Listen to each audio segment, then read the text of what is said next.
¿Vimos la estructura de C1? No. ¿No? Ok.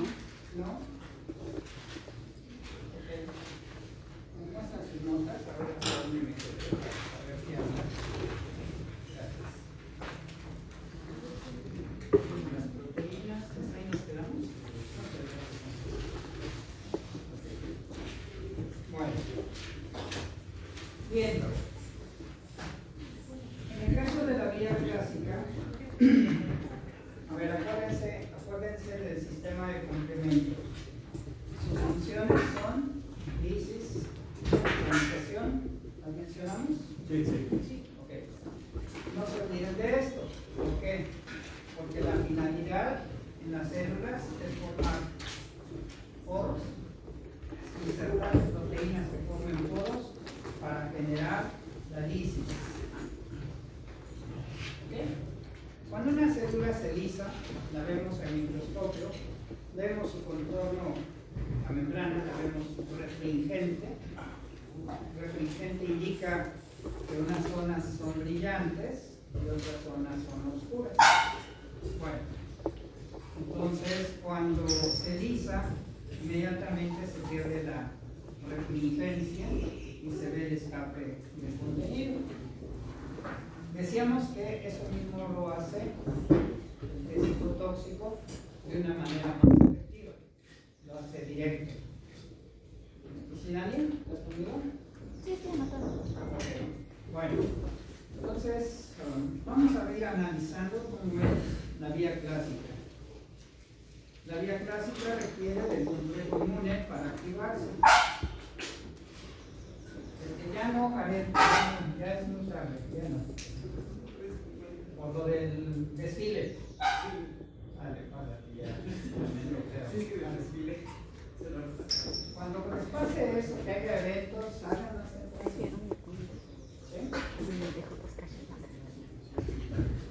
Bueno, no, pues sí, está feo, pero ya.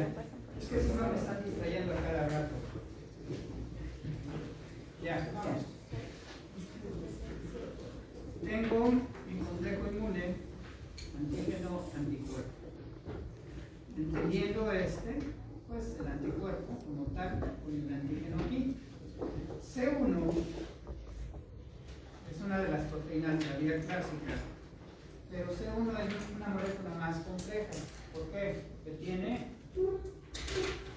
su parte Q, E y S.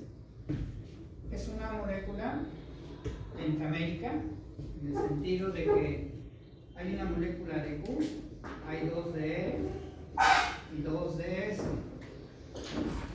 Bueno, en ese sentido, perdón, vemos así esquemáticamente a C1. Q es la parte que se une al anticuerpo. Decíamos que para que se active esta vía y se active el sistema de complemento, se requiere una inmunoglobulina M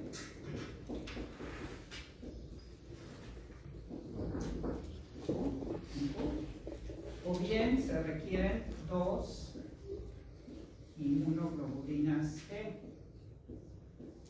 en Q. R y S son la parte de la molécula que tiene actividad enzimática. Bueno, como tal, entonces, la estructura que más se acerca a la realidad es así. Tengo que Q, esta, es una proteína formada por 6 cadenas polipeptídicas. Cada cadena polipeptídica, a su vez, si amplificáramos esta línea para ver su espesor, cada una de estas cadenas tiene 3 cadenas en forma de espiral, como es el caso de la colágena. La colágena es una proteína muy resistente, pero tiene también entrelazadas sus proteínas. C1, en su parte Q, es la que va a contener 6 cadenas polipeptídicas, y cada una a su vez formada por 3 cadenas polipeptídicas. Y R y S son 2 proteínas diméicas, R y S. Estas dos tienen actividad enzimática. Si lo viéramos aquí, la inmunoglobulina M, por ejemplo, va a unir aquí. Pero si participan las dos IgGs, acuérdense, para activar el sistema, la vía clásica del sistema de complemento, se requieren 2 IgGs o una IgM, ¿sí? Pero se requiere la formación del complejo inmune. Por lo tanto, la IgM debe estar unida a un antígeno, o las dos IgGs deben estar unidas al antígeno para que se pueda activar. También decíamos que la vía clásica se puede activar por fragmentos de heparina o fragmentos de ácido úrico. Pero lo característico, y así se los plantean muchos artículos y los artículos del libro, lo característico es que la vía clásica se activa con el complejo inmune. Esto es el complejo inmune. Bueno, ya haciendo esta aclaración, ustedes me dirán, ¿y cómo es que se conoce esta estructura? Bueno, los métodos actuales para conocer la estructura de las proteínas, pues es la resonancia magnética nuclear. Si no la ven a confundir con la otra resonancia. Antes se usaba la cristalografía de rayos X. Hoy en día se usa la resonancia magnética nuclear y la microscopía de efecto túnel, o también el microscopio de conductancia atómica. Ya son tecnologías que nos permiten ver el contorno de las moléculas. Allá no hay vuelta de hoja, ¿sí? Ya se ven las moléculas como tal. Claro, si yo quiero ver partículas subatómicas, ¿qué uso? No la subcultura general. Cuando quiero ver partículas subatómicas, por ejemplo, bosones, muones, positrones, neutrinos, disparándole la tablet. pues, ¿qué uso? Hay uno en Francia, hay otro en Brasil, y parece que quiere construir uno en Puebla. No es un microscopio que para lecturas. No les llama la atención. No es un acelerador de partículas, los colisionadores en el CERN, ocupa varias hectáreas, el acelerador de partículas allá en Europa, hay otro en Brasil, y se quiere construir uno aquí en Puebla para formar material radioactivo para la terapia del cáncer. Qué interesante. Los físicos, aquí en Puebla son muy buenos los físicos, muy buenos. Les dedican mucho a la neurona, pues. Ok. Ya conocemos esto, ahora sí, vamos a analizar cómo se da nuestra serie de reacciones. Para fines de la vía, de explicar la cascada, pues, la vía de activación, solo voy a usar la letra C1, que ya expliqué aquí cómo es todo esto. Cuando empiezo a hablar de las proteínas del sistema de complemento, si yo le pongo una tilde, una rayita arriba, indica que tiene actividad enzimática. ¿Estamos? Entonces C1, aquí. Entonces la cascada inicia de esta forma. Tengo un complejo antígeno-anticuerpo y este anticuerpo unido a C1. Bueno, ahora bien, se va a dar una serie de reacciones Entonces C1 va a romper primero a C4, se va a liberar C4A y se incorpora a C1 la parte B. La mayoría de las moléculas proteínas del sistema de complemento están formadas por dos cadenas polipeptídicas, hay otras de 3 y ya vimos que esta tiene 800. ¿Sí? C1. Pero la mayoría tiene su parte A, su cadena polipeptídica A, su cadena polipeptídica B. Por eso, por ejemplo, C4, le pongo que está formada por la cadena A o alfa y la cadena B o beta. ¿Sí? Son dos proteínas en ocasiones unidas por puentes de sulfuro, cada una con su estructura química, desde luego.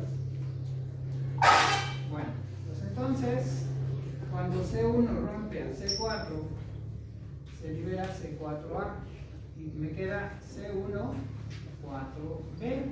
Esta. Le pongo la actividad enzimática. También se recordarán que ayer mencioné que la finalidad de las características generales del sistema de complemento, primero es formar macroenzimas. ¿Sí lo mencioné? 2, generar moléculas altamente hidrofóbicas. Y 3, lisis, generar la lisis. ¿Okay? Bueno, en la medida que veamos la vía de activación clásica, la vía clásica, la activación del sistema de complemento, van a notar cómo se cumplen estas características generales. Estas características generales no están mencionadas como tal así en los textos, en los libros, pero es una síntesis de lo que estamos viendo. Ok, ya lo puse aquí. Tomen atención a estos, a los que se van liberando. Estos compuestos son anafilactoides. Quiere decir que tienen una acción semejante a la histamina, generan reacciones anafilácticas. También muchos de estos son opsonizantes. Son inductores de mitosis. También son quimioatrayentes. Entonces, no los ignoren. La mayoría de las cadenas polipeptídicas que se desprenden son A. Solo hay una que desprende B, que es C2. Ya tengo esto. Ahora, esta enzima va a romper a C2 y se libera C2B. Ahora me quedaría, tengo C1, 4B. Se libera C2D. ¿Cómo me queda aquí abajo? Estoy formando macroenzimas. Igual les aclaro, el concepto de macroenzimas no viene en los libros, pero se van a dar cuenta que como lo aplico es apropiado. ¿Sí? Les pueden decir complejos enzimáticos también, no hay problema. ¿Cómo me queda?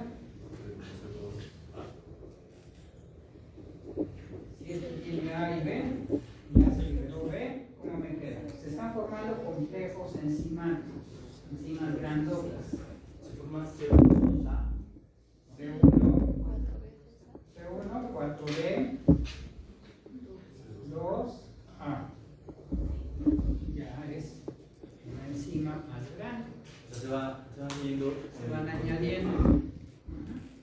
No le pongo C a todo pues para no estar repitiendo, pero sería C1, C4B, C2A. Como un sistema de factorización. ¿Sí? Poniendo solo C. ¿De acuerdo? ¿Sí? ¿Estamos bien? Bueno. Esta va a romper a C3. C3, si se han dado cuenta, se las he puesto como el sitio de confluencia de las tres vías de activación. Y luego una vía común. ¿Qué sucede? Como este complejo enzimático rompe a C3, y si se acuerdan, en los PRR solubles, mencionábamos a C3 también. ¿Sí? Los solubles. Bueno, entonces aquí, esta es una enzima importante porque va a romper una molécula en la cual confluyen las tres vías. Por lo tanto, por esta vía se formó una enzima para romper a C3. A esta enzima se le llama convertasa C3 de la vía clásica. Tengo que ponerle nombre y apellido. ¿Sí? Nombre y apellido. Aquí estamos medio profundizando en el asunto. O sea, realmente lo vemos esquemático. La importancia de esto, clínicamente hablando, acuérdense, es que cualquier deficiencia en estas proteínas me va a dar procesos inflamatorios sin causa aparente, sin explicación aparente. ¿Sí? Que se activa el sistema de complemento porque hay inmunodeficiencia por los reguladores o los inhibidores. Y traen inflamadas las articulaciones, y traen un dolor en los pulmones, y traen un dolor en el riñón, o en el hígado, o en el páncreas, sin causa aparente. Quiere decir que se está activando constantemente el sistema de complemento. También enfatizo, para que le den la importancia clínica a esto, la vía clásica requiere complejo inmune, la vía de las lectinas requiere de los PAMs, y esta C3 se activa solo capturando una molécula de hidratándose. No requiere de complejo inmune. Por eso el sistema de complemento puede lesionar a las células del cuerpo o a los microorganismos indistintamente.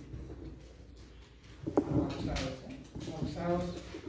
Sí hay que pensar en esto, sobre todo ante procesos inflamatorios sin causa aparente. Seguimos.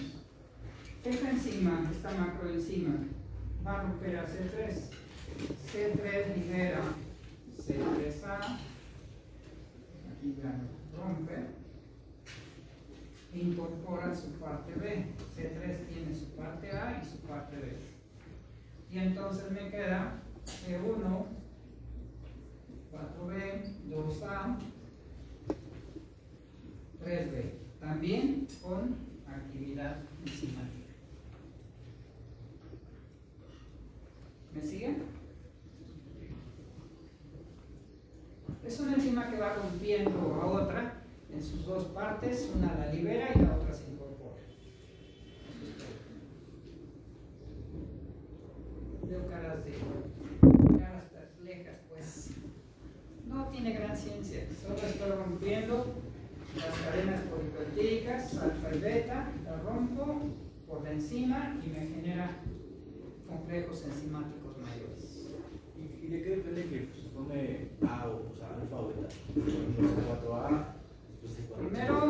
Primero sí son los sitios en donde actúa la enzima. Tendríamos que revisar a nivel preciso las cadenas polipeptídicas y el sitio exacto donde esa enzima actúa.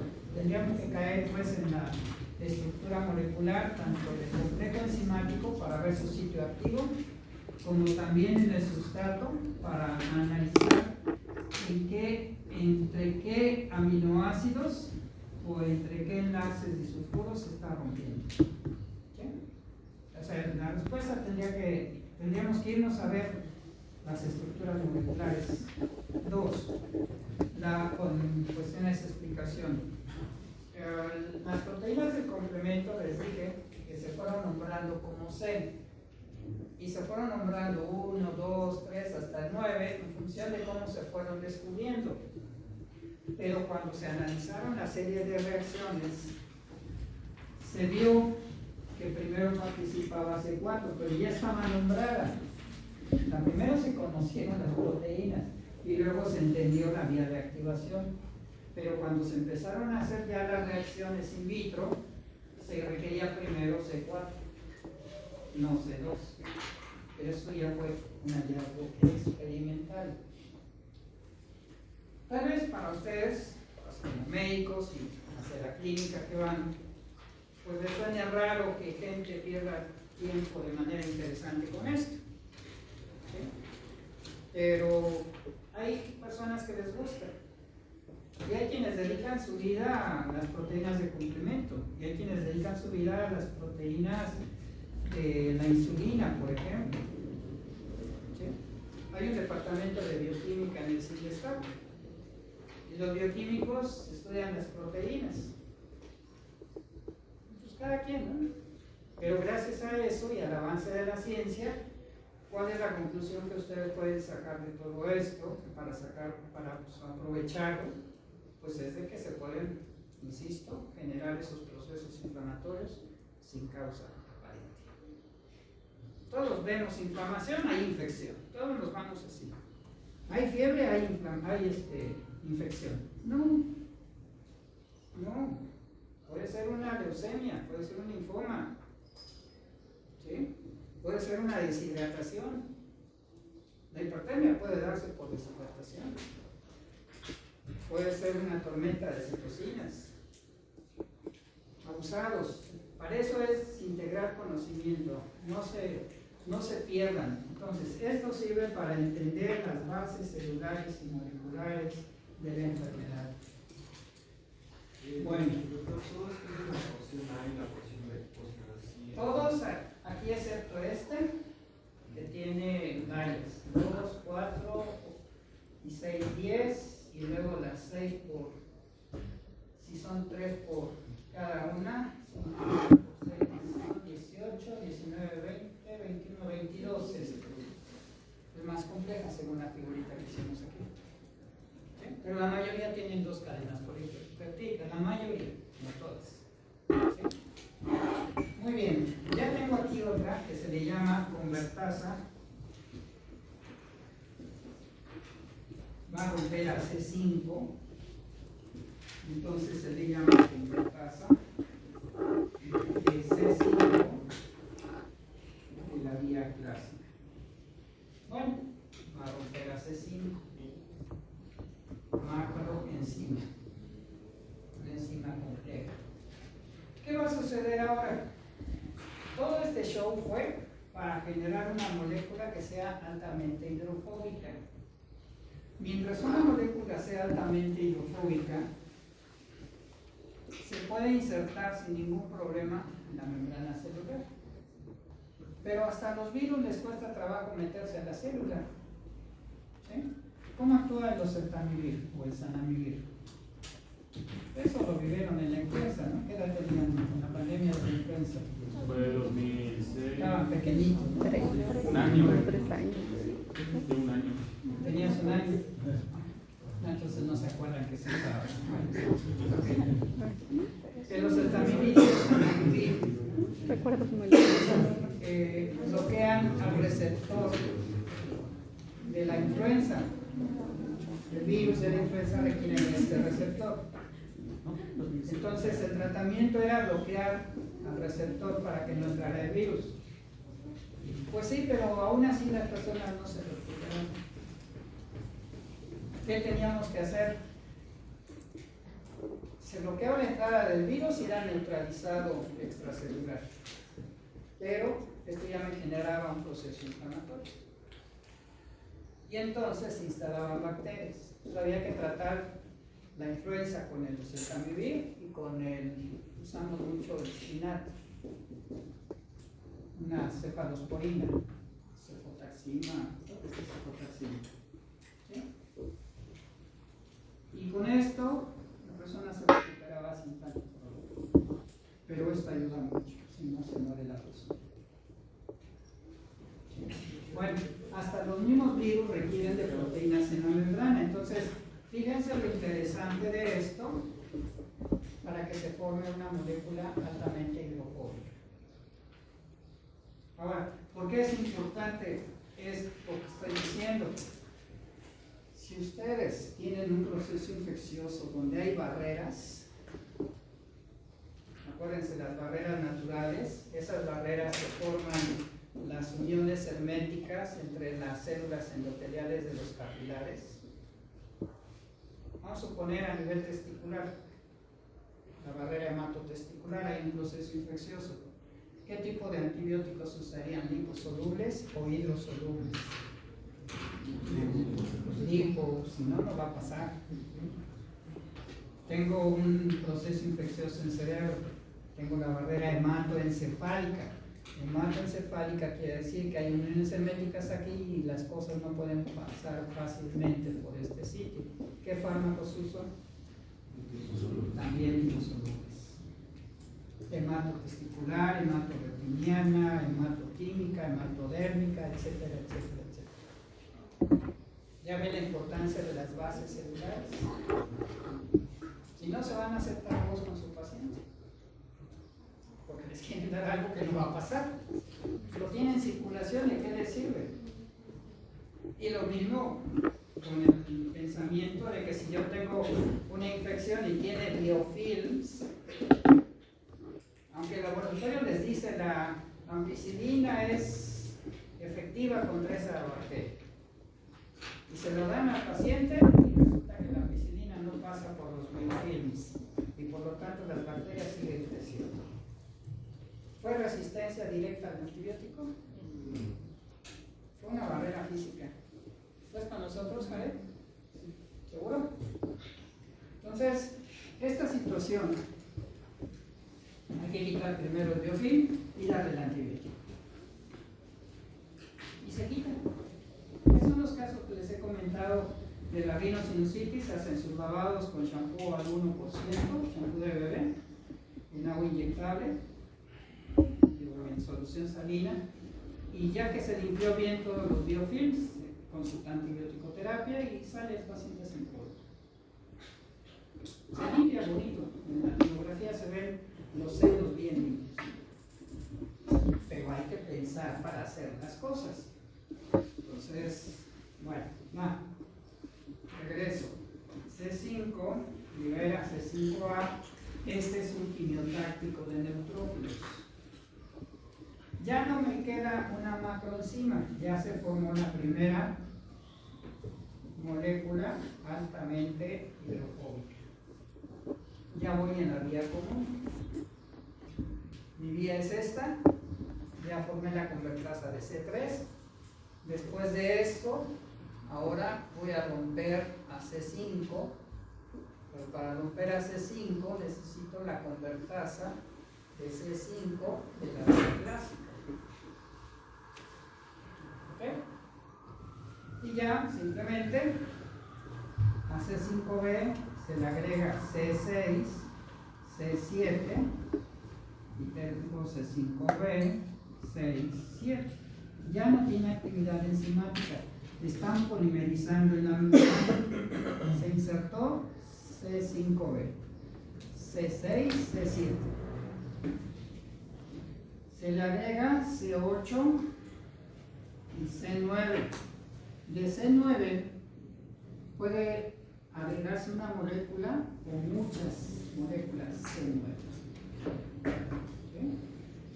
De tal manera que se agrega C8, vamos a suponer que se agregaron C9, 1, 2, 3 y 4. Ya me formaron un polo. Pero vamos a suponer que ahora se agregó C5b, 6, 7, 8 y se le agrega otra 9, otra 9, otra 9, otra 9, muchas 9. Y entonces me forman un poro más grande. El tamaño de los poros, quieren decirlo de manera burda, el tamaño de los hoyos que se forman en las membranas celulares va a depender del número de moléculas de C9 que se agregan.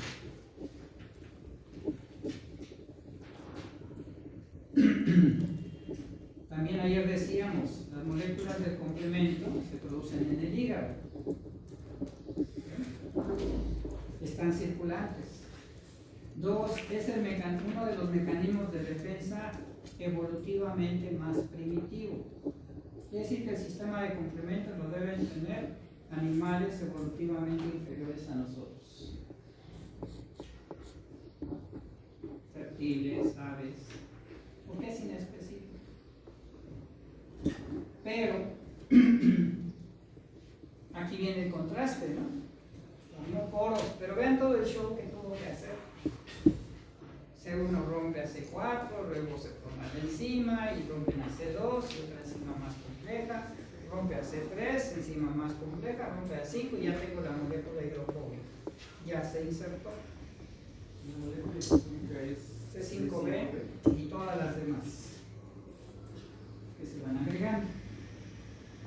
Y entonces, una vez que se forma C5b, ya las demás se agregan. Se van agregando. Ok. Ustedes pueden buscar en YouTube animaciones o videos, vienen muy didácticos de cómo se van agregando. A esto, ya como tal, C5b, 6, 7, 8, 9, y le ponemos a 9 n veces. ¿Ok? Esto se llama complejo de ataque a la membrana. Complejo de ataque a la membrana. No vayan a confundir como molécula de celular. Complejo de ataque a la membrana. ¿Ok?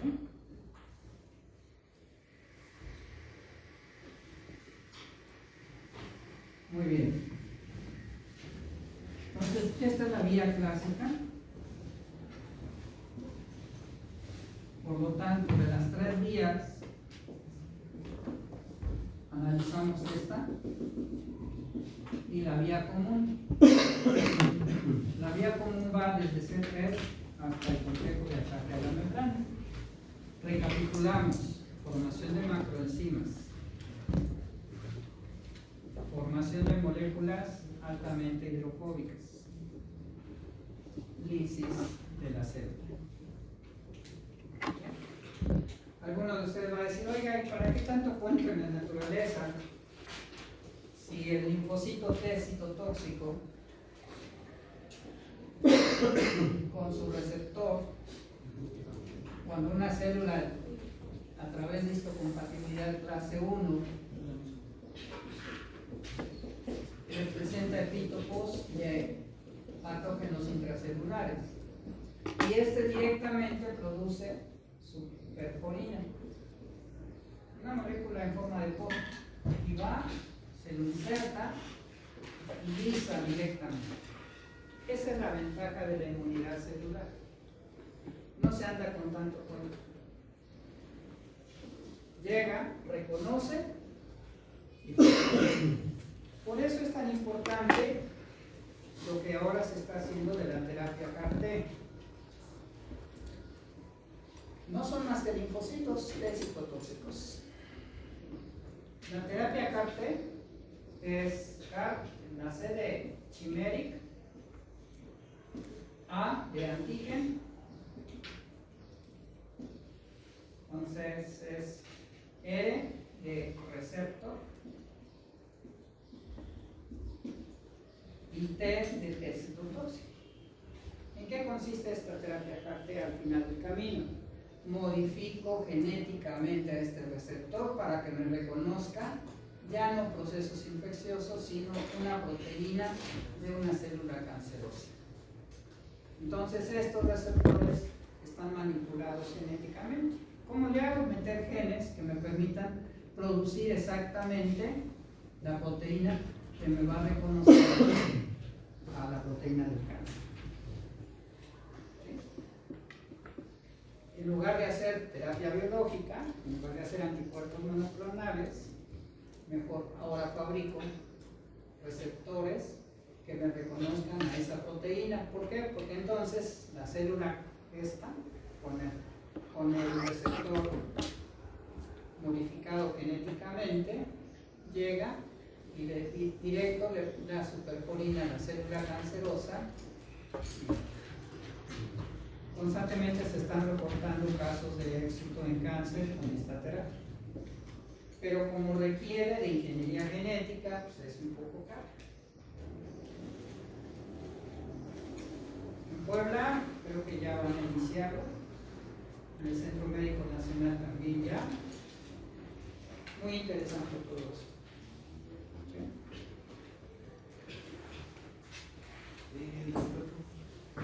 Las C1, entonces podría llamarse como convertasa de C4 de la área clásica.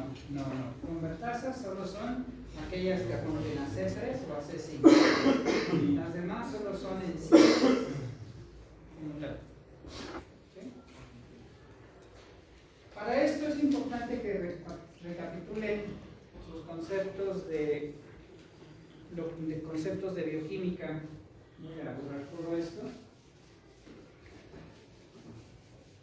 Van a ayudar aquí. Cuando hay una reacción enzimática, ¿qué se conserva y qué se degrada? Ya llevaron bioquímica, ¿no? Sí.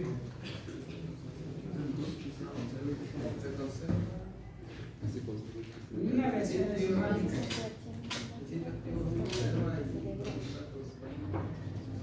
Por ahí va. Entonces yo tengo una enzima. En reacciones inorgánicas, en lugar de enzimas, que usamos. En reacciones inorgánicas, en lugar de enzimas, que usamos. Compuestos químicos. Que usamos.